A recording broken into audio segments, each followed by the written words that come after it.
और ये रहा हमारा नेक्स्ट क्वेश्चन नंबर 11। सवाल यहां पर क्या बोला गया है, तो कहा गया है कि द वेलोसिटी भी यहां पर वेलोसिटी है of a particle at a time T is given by. देखिए टी समय पर किसी पार्टिकल यानी कि टी समय पर किसी कण की वेग आपको दी गई है, ठीक, और ये वेलोसिटी क्या दिया गया है, तो जरा इस पर नजर डालिए। वेलोसिटी दिया गया है v is equal to AT plus B upon T plus C, ठीक है। ये इक्वेशन दे दिया गया है किसका, वेलोसिटी का। यहां पर कहा जा रहा है where A B and C are constant, जहां पर ए बी और सी आपके क्या हैं, कांस्टेंट हैं। तो आपसे पूछा गया है कि ए बी और सी का डायमेंशन क्या होगा रेस्पेक्टिवली, मतलब कि पहले अगर ए है तो पहले ए का बताइए, फिर बी है तो फिर बी का बताइए, और फिर सी है तो सी का बताइए, ठीक। तो एक बात बताइए, देखिए टाइम के साथ जुड़ा हुआ है सी, टाइम के साथ क्या जुड़ा हुआ है, सी। तो प्रिंसिपल ऑफ होमोजेनिटी के हिसाब से सी का डायमेंशन वही होगा जो टाइम का होगा। तो देखिए सी का डायमेंशन टी होना चाहिए, तो ये पकड़ में आ गया, यानी कि ऑप्शन 1 सही। अब आगे हम इसमें कोई काम करेंगे ही नहीं, बस इतना ही से हम पकड़ लिए, और सवाल को हम अब जो है यहां पर ऑप्शन 1 को क्लिक करेंगे और आगे हम बढ़ेंगे। लेकिन चलिए नॉलेज के लिए अगर आपको और भी देखना है तो आइए प्रिंसिपल ऑफ होमोजेनिटी का यहां पर कॉन्सेप्ट। तो चलिए सबसे पहले तो ये बात हम लोगों को समझ में आ गया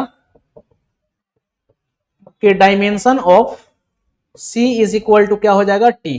चूंकि ये टाइम के साथ जुड़ा हुआ है, और जब प्रिंसिपल ऑफ होमोजेनिटी का अगर हम यूज करेंगे तो टाइम की डायमेंशन वही होनी चाहिए, सॉरी C की डायमेंशन वही होनी चाहिए जो डायमेंशन टाइम की होनी चाहिए।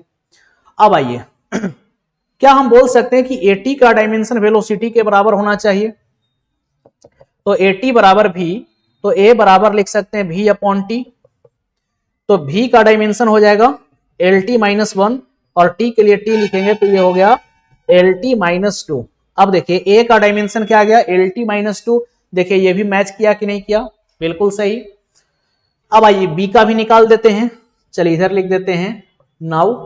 अब ये पूरा टर्म का डायमेंशन को हम वेलोसिटी से कंपेयर कर देंगे, तो देखिए B upon T plus C is equal to V, तो B is equal to V into T plus सी।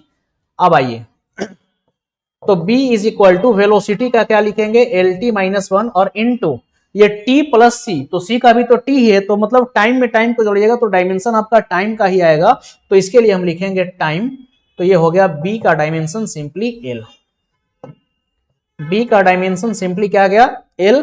और देखिए आपका ऑप्शन 1 में, सॉरी ऑप्शन 1 में B का डायमेंशन L है भी। तो इस क्वेश्चन को इतना लेंदी बनाना ही नहीं था ये तो हम लोग नॉलेज के लिए सीखे। इसमें सिंपली हम यहां से पकड़ लिए कि टाइम के साथ अगर C जुड़ा हुआ है तो C का भी डायमेंशन वही होगा जो डायमेंशन टाइम का होगा। तो इसके हिसाब से हमारा ऑप्शन ए जो है बिल्कुल